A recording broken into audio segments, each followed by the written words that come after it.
இந்தியாவில் famous biscuit now ITC Sun ஃபீஸ்ட்ல போடுறான் லேட்டஸ்ட் இன்ட்ரோடக்ஷன். ஆமா நீங்க கொடுத்துருமா? ஆமா இல்ல ஐயாவுக்கு கைலி நல்ல கிஃப்ட்ஸ் கைலி நல்ல ஐயாவுக்கு நீங்க உங்க இதை போட்டோல பார்த்தேன், அதனால வாங்கிட்டு வந்தேன். என்னன்னு அனுப்பியிருந்தாங்க.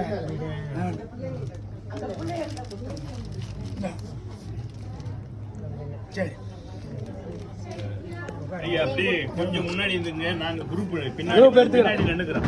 விபூதி எடுத்து கொடுங்க. இல்ல குரூப் போட்டோ எடுத்துக்கிறோம். குரூப் எடுத்துக்கிட்டோம். நம்ம கோயில் எல்லாம் நீங்க நமக்கு வாங்கி கொடுங்க கொஞ்சம். வாப்பா அண்ணா 10 பேரா எடுத்துக்கங்க. வாங்க.